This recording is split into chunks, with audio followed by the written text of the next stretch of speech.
do teu Filho Jesus Cristo. Pai, rogo a Ti pelos nossos pequenos, especialmente pelas nossas famílias, em nome do teu Filho Jesus Cristo, que possa abençoar cada vez mais as famílias que estão em dificuldades. Que o nosso Deus, Pai Todo-Poderoso, abençoe cada dia mais e mais a todos. Que nosso Senhor siga retamente, mostre retamente nossos caminhos, para a gente andar sempre no caminho do Senhor.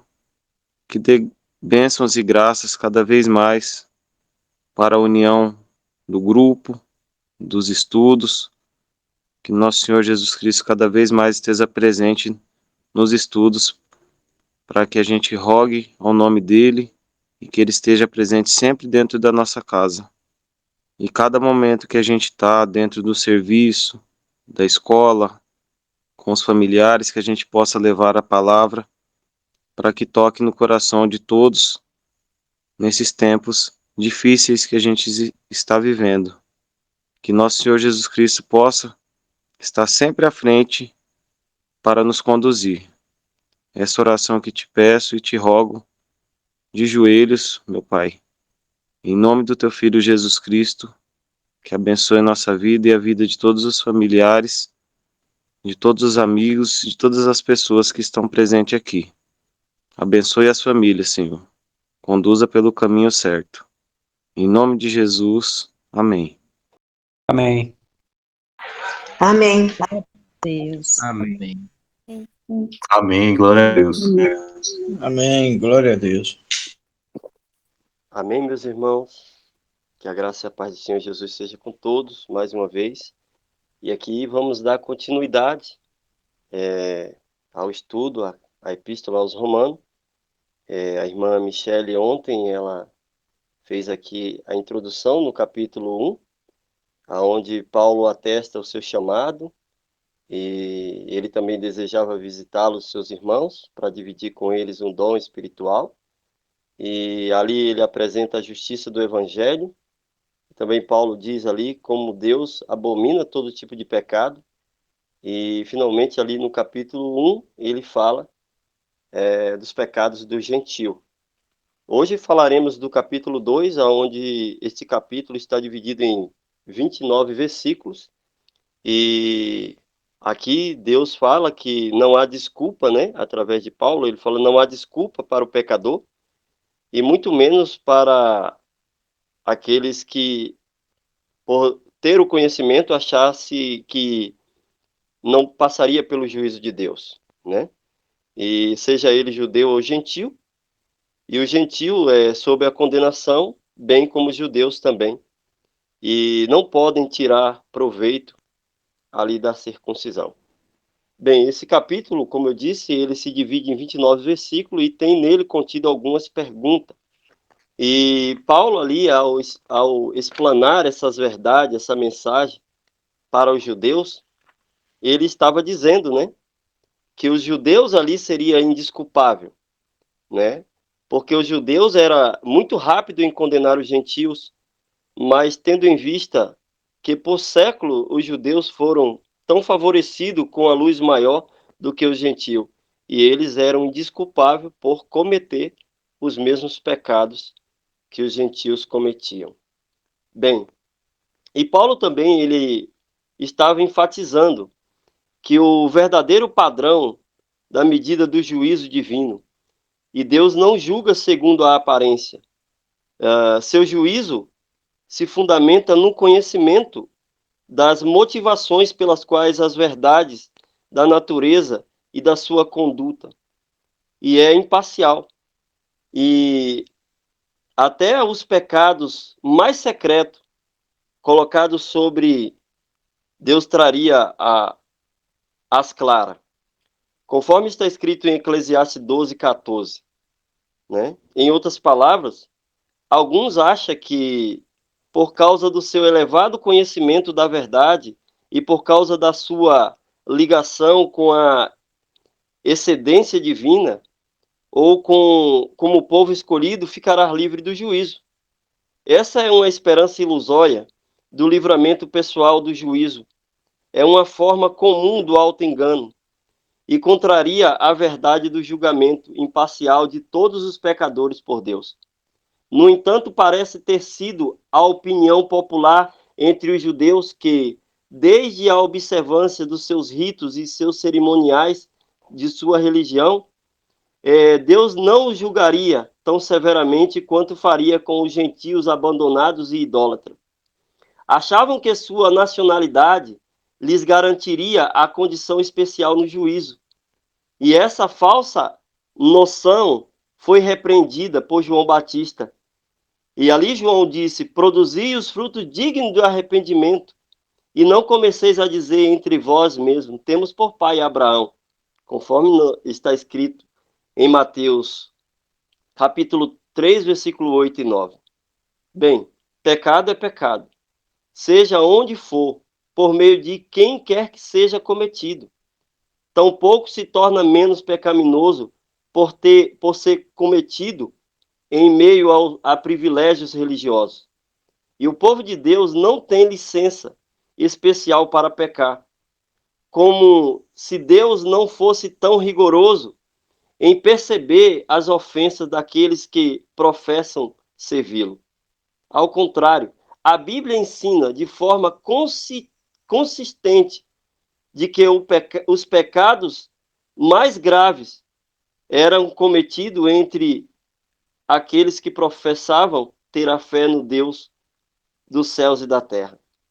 E muito embora Paulo vem dizer para eles que eles estavam desprezando o amor, a paciência e a longanimidade de Deus.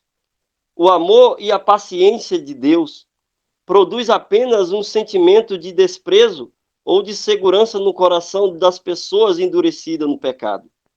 Visto como se não executa longo a sentença sobre a má obra, o coração dos filhos dos homens está inteiramente disposto a praticar o mal. É Eclesiastes 8, verso 11. E os judeus estavam acostumados a usar o argumento de que, uma vez que Deus ainda os estava abençoando, eles não os considerariam pecadores. E facilmente podemos cair no mesmo engano. Hoje, visto que Deus continua graciosamente a conceder tempo e oportunidade para nos preparar para a volta do seu Filho amado. E muitas das vezes abusa da misericórdia, da paciência, insistindo em seus caminhos pecaminosos. Assim, os judeus se afastaram de Deus e se afastaram do Messias. Não reconheceu o tempo oportuno da sua visitação. Embora Deus tenha aversão ao pecado, em sua longanimidade, ele não agirá imediatamente para punir o pecado no momento em que é cometido. Ao contrário, ele poupa as pessoas no dia a dia, para que lhe dá a oportunidade de se arrepender e para serem salvas. As pessoas desprezam a longanimidade de Deus, achando que ele nunca tem a intenção de punir o pecado, porque, portanto, podem com segurança continuar a pecar. Então, alguns acham que Deus nunca vai trazer fim ao pecado. E é um mero engano. E assim se encontravam os judeus nos dias de Paulo.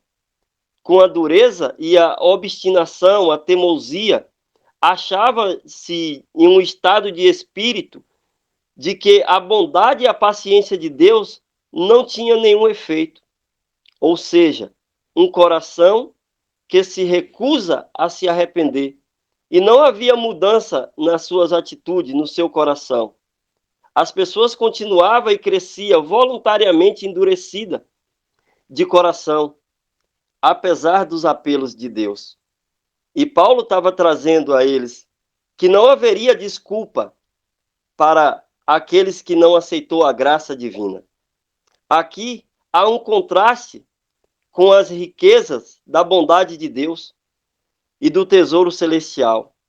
A rejeição das riquezas da bondade de Deus tem como consequência o tesouro de ira As pessoas que rejeitam o amor de Deus não estão na mesma condição de alguém que nunca conheceu a graça divina. Todas as bênçãos e privilégios concedidos trazem uma responsabilidade equivalente. A persistente resistência do amor de Deus acumula gradualmente um suprimento da ira para o dia do acerto de conta. A ira é o desagrado divino contra o pecado, que resulta no abandono do ser humano ao juízo da morte. Paulo não quis dizer que Deus está acumulando a ira, mas sim aqueles que rejeitam a graça acumula a ira contra si mesmo. Dia a dia revelará aos homens e aos anjos, bons e maus, que Deus é um juiz justo. E nessa revelação ocorrerá a retribuição de cada um segundo as suas obras. Essa revelação final, que será realizada na consumação de todas as coisas, deve ser contrastada com a revelação da ira e do justo juízo de Deus, visto na condição depravada da humanidade, conforme ontem nós lemos em Romanos 1,18. E Paulo cita Provérbios 24:12 e Salmos 62:12.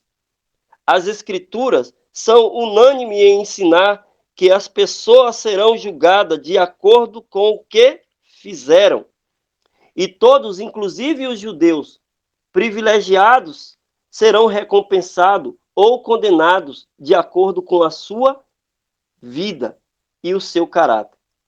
Alguns têm encontrado problema aqui em conciliar esta passagem com a doutrina de que o homem é justificado pela fé, independentemente das obras da lei. No entanto, aqui Paulo não traça um contraste entre fé e obra, mas entre o que as pessoas realmente são e os que dizem ser. Paulo afirma que Deus julga as pessoas de acordo com os seus atos reais de justiça e de injustiça. As obras reconhecidas no juízo final como provas de fé. A fé na graça de Deus não é um substituto para a conduta correta e uma vida santa. A fé pode provar a sua realidade e sinceridade apenas mediante a essa prova. E Deus retribuirá a cada um segundo a essas evidências. Embora Deus seja a fonte e doador da vida eterna, estima e principalmente Ele não é o autor do castigo eterno. A destruição é o resultado necessário da própria conduta daqueles que procedem impiamente. Em contraste com o justo, que perseveraram em fazer o bem, os injustos aqui são descritos como egoístas, faciosos e em sua atitude com Deus e a verdade. Foi o espírito semelhante que levou tanto os judeus a se opor ao evangelho. Sua atitude legalista e mercenária em relação à religião e a sua visão egoísta da salvação, que levaria a rejeitar o caminho de Deus de justificação pela fé em Cristo. Assim, rejeitaram o próprio Deus. E os facciosos e egoístas não se importaram, como hoje não se importa, em ser fiéis à verdade, sendo egoísta, conforme Paulo escreveu para Timóteo na segunda carta a Timóteo. E ele disse ali, no versículo 2 do capítulo 3, que os homens seriam egoístas, mais amantes do prazeres, inimigo do bem. E também tais homens não receberam o amor da verdade para serem salvos, conforme está escrito em 2 Tessalonicenses 2:10. Preferem se deleitar na injustiça, conforme o versículo 12 de 2 Tessalonicenses. Hoje não é diferente. Paralelo também, perecerão. E sugere que este juízo de condenação, a palavra julgar, pode ter esse significado, quando o contexto indica: as duas classes de pecadores serão condenadas, ambos morrerão, mas o juízo pela lei é mencionado apenas para os que têm a lei. Os judeus tinham a oportunidade de ouvir da lei de Deus regularmente nas sinagogas, no templo, mas chegaram a supor que o conhecimento teórico da lei em si consistia em justiça.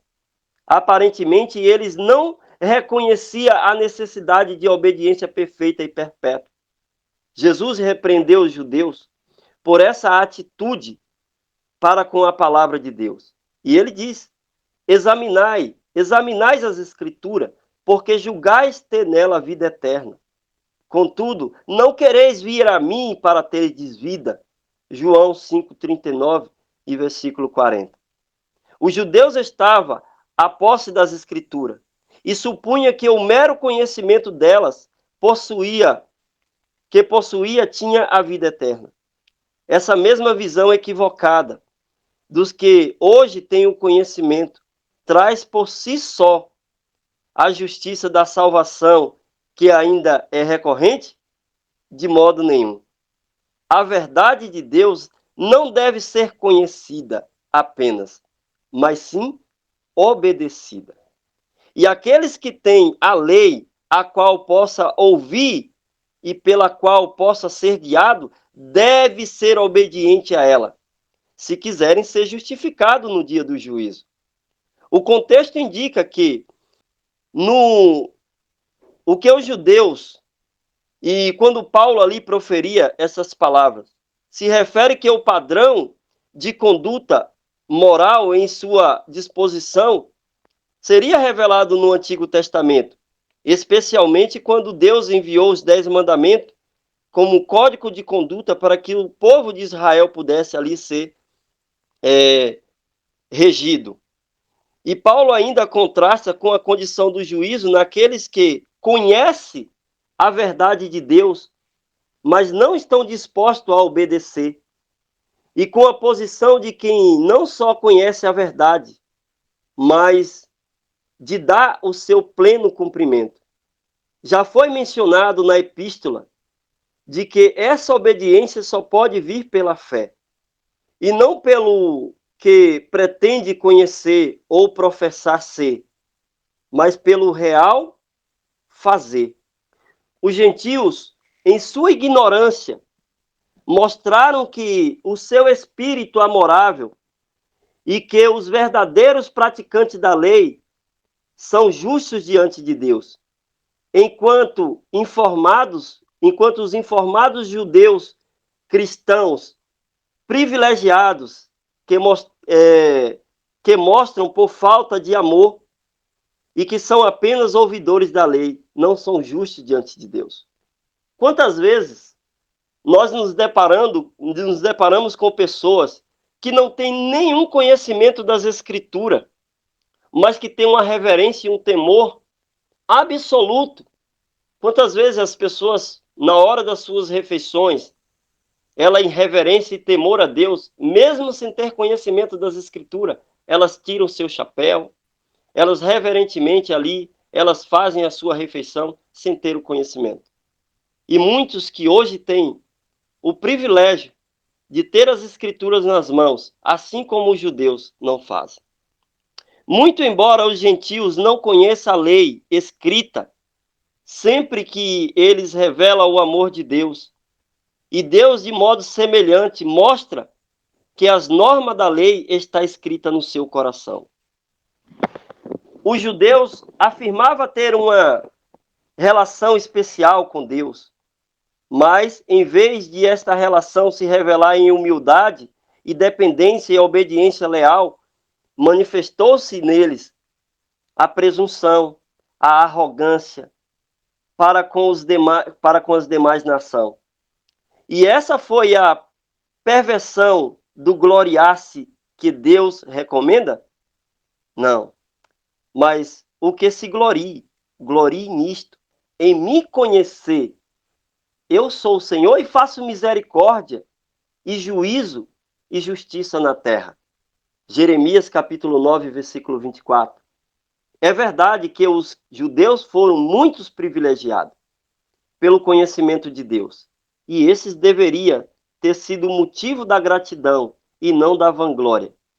Infelizmente, muitos hoje se orgulha pelo privilégio de ter templos, de ter bíblias, de ter grupos de música, se orgulha dos seus rituais, mas isso não é nenhuma evidência de piedade. Alguém que se orgulhe em seu conhecimento de Deus, a gratidão humilde por possuir o conhecimento, a gratidão se resulta em desejar levar a outros o mesmo privilégio e a evidência da verdade e do ensinamento da vida cristã. Uma vez que os judeus faziam a profissão de fé tão elevada e de piedade, reivindicava de que a sua superioridade. Era certo de que eles deveriam, de que se esperaria muito deles. Mas Paulo revela a incoerência entre as suas reivindicações e a sua conduta real. Eles diziam, mas não faziam. Hoje, se dá da mesma forma. Muitos se dizem fazer, mas não o fazem. Então, se tornam hoje meros repetidores dos seus ritos.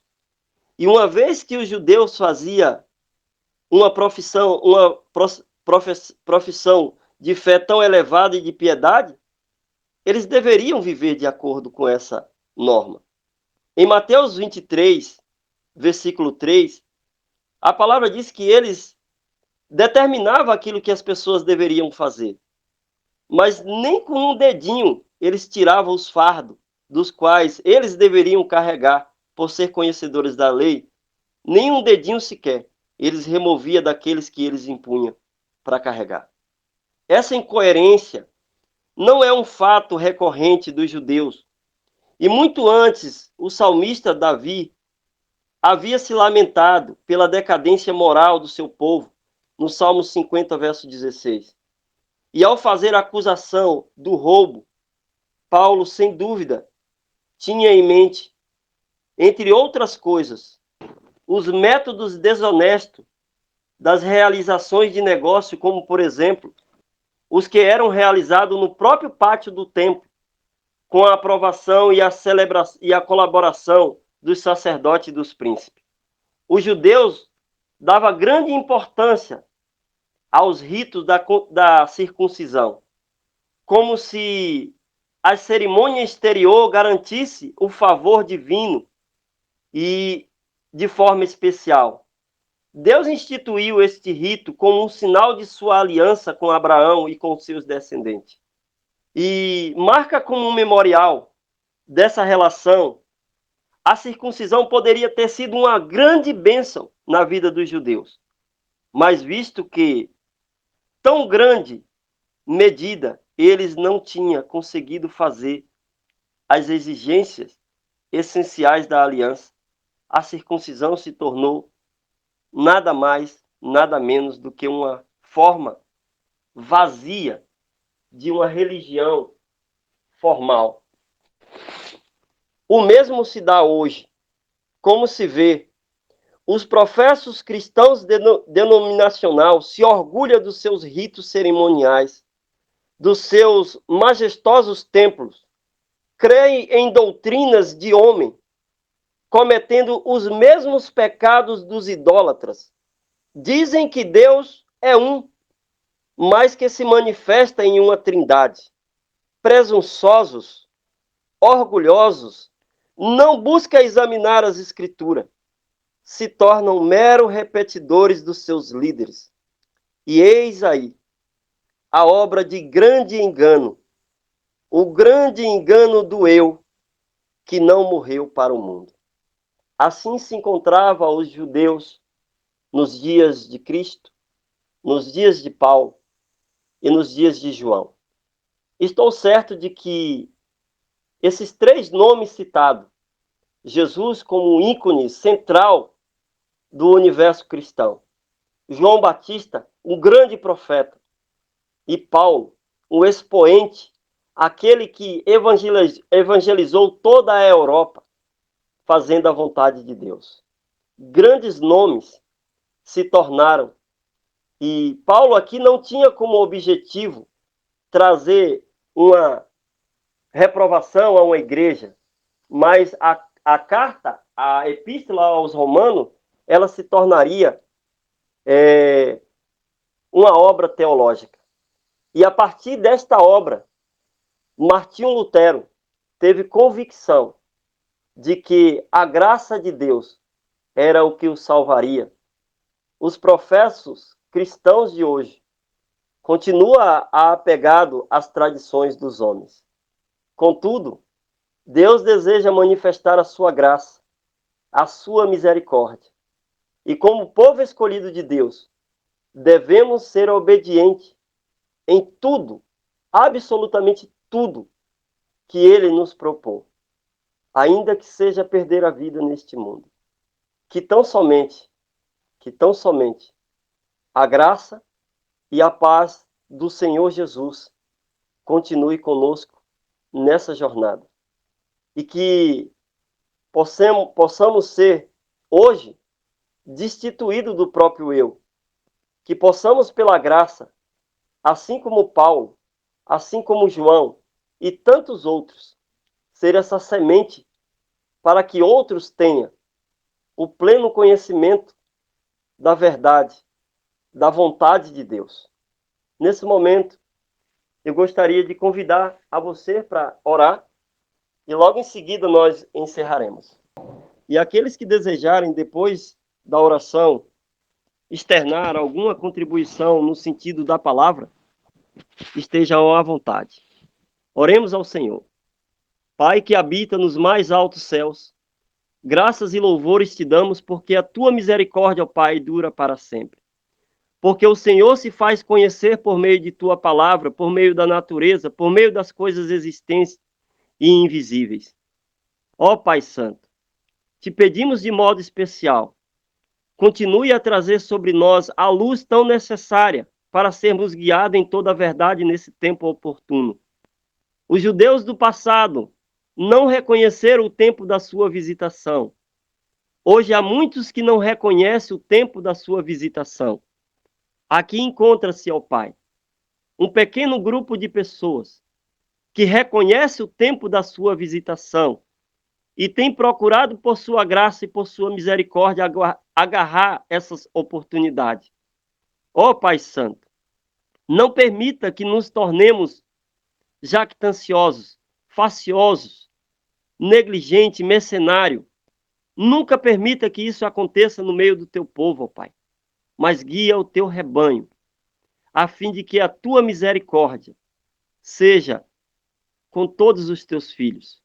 Continue, ó Pai, a abençoar-nos nesse estudo. Amanhã teremos o irmão João ministrando a palavra. E desde já, ó Pai, eu te peço que o teu poder dos mais altos céus esteja sobre a vida dele, esteja sobre a família dele. E posteriormente, ó Pai, que essas bênçãos sejam também aneladas ao nosso irmão Atlas. Ó Pai, abençoe grandemente este canal, enquanto ele aqui estiver no ar, para que outras pessoas possam ser grandemente abençoadas pelas ondas da internet. Aqui, ó Pai, fica o espírito de gratidão, pela certeza de que o Senhor tem nos assistido, pela certeza de que o Senhor tem nos conduzido, pela certeza de que o Senhor fará nos chegar na terra prometida. Abençoe grandemente, ó Pai, cada um dos meus irmãos. Resplandece teu rosto sobre cada um de nós, ó Pai. Tenha de misericórdia de nós, para que vejamos a tua salvação. Obrigado, Pai Santo. Obrigado pelas muitas oportunidades que o Senhor tem nos concedido. Obrigado. Nesse momento, ó Pai, nesse momento, te somos gratos. Te somos gratos, porque a tua misericórdia, a tua bondade, a tua longanimidade, o teu santo amor tem nos dirigido. E esta oração, ó Pai, eu te faço em forma de agradecimento e de gratidão, para que o nome de Jesus, o nome que está acima de todo nome, seja glorificado para todo eterno sempre. Amém. Amém. Glória a Deus. Amém. Glória Amém. Glória a Deus. Amém. Amém. Amém. Glória a Deus. Amém. Louvado seja Isso. Deus.